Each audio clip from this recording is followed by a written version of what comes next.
Assalamualaikum students, I hope you all are fine and safe at your homes. Today we are going to start exercise 8.2 from question number 4 to 7 आज हम complete करेंगे. Now look at the question number 4. Two congruent arcs in a circular track subtend angles of 60 degree each at the center. If the length of one chord of circle is 10 meters, then what is the length of the other chord?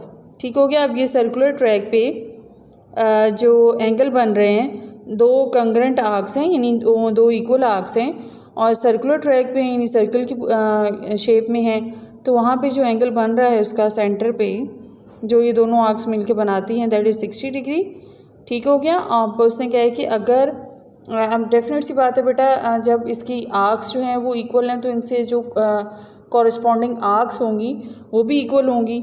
अगर पहली arc जो है वो दी हुई आपको 10 metres की, तो आपने दूसरी आर्क जो कॉर्ड है उसकी लेंथ बतानी है. तो कॉमन सेंस की बात है, जो लेंथ आपकी पहले वाली कॉर्ड की है वही दूसरे वाली कॉर्ड की होगी. इसका सोल्यूशन देखिए, इसमें सिर्फ आपने रीजंस लिखनी है. Since two arcs are congruent in the circular track and their subtended angles are 60 degree each, then the length of their subtended chord will also equal. So the length of first chord is 10 meter जो कि question में given है. सो ये reason लिखने के बाद आप लिख देंगे then the length of the other chord will also be equals to 10 meter. Look at the question number 5. In a circular fountain, two water jets are installed such that they spray water straight along arcs of length.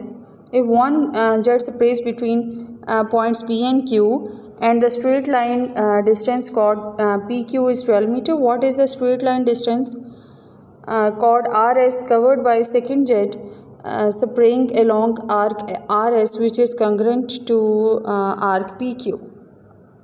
जी तो बच्चों, अगर हम इसको pictorially दिखाएं तो देखें ये circular आपके पास फाउंटेन है. ठीक है. उसने कहा है कि जो दो जेट्स हैं उसके जो पहला जेट है वो from point P to Q जो है वो स्प्रे कर रहा है.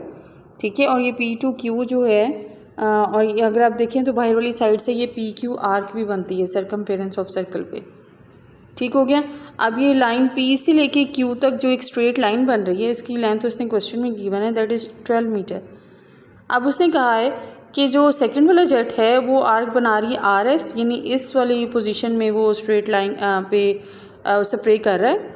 तो जो स्ट्रेट लाइन बनेगी R से लेके S तक वो आपने फाइंड आउट करनी है. तो ये कॉमन सेंस की बात है बेटे, जब ये दो जो आर्क्स हैं वो इक्वल होंगी. अभी आपने इसकी स्टेटमेंट्स पढ़ी थी प्रीवियस लेक्चर में, तो उससे रेलिवेंट जो कॉरस्पॉन्डिंग कॉर्ड्स होंगी वो भी इक्वल होंगी. जो फर्स्ट कॉर्ड की लेंथ आपको दी हुई है वही सेकंड कॉर्ड की लेंथ होगी. आप सिर्फ उसके रीज़न्स मेंशन करेंगे यहाँ पे. बच्चों यहाँ पे आपने सारी रीज़न लिख लेनी ताकि आपके नंबर कटने की कोई वजह ना बचे. यहाँ पे देखिए द कॉर्ड सबटेंड टू, ये जो लाइन PQ है वो इक्वल होगी आर्क PQ के. इसी तरह से जो लाइन RS है वो इक्वल होगी आर्क RS के. ठीक हो गया. Since two arcs are congruent so there corresponding या सबस्टैंडर्ड जो कॉर्ड्स हैं वो भी इक्वल होंगी. So the chord of PQ, length of PQ आपको क्वेश्चन में गिवन है दैट इज़ 12 मीटर. तो वही लेंथ जो है वो लाइन RS की होगी which is also 12 metre. I hope कि आपको ये कॉन्सेप्ट क्लियर हो गया होगा. Now look at the question number 6. In a circular park two walkways AB and CT are both straight paths, chords of length 14 meter. What can be said about the minor arcs subtended by these walkways? जी तो बच्चे ये circular park की हम figure बनाते हैं. Walkways हैं AB और CD. ठीक हो गया. ये जो यहाँ पे मेंशन है और इसने कहा है कि इनकी जो लेंथ है वो इक्वल है that is equals to 14 metre. या आप नीचे मार्क कर दें. Chord of AB is 14 metre and chord of line CD is also equals to 14 metre. अच्छा, अब यहाँ पर देखिए बेटे कि line AB is equals to line CD जो क्वेश्चन में गिवन है.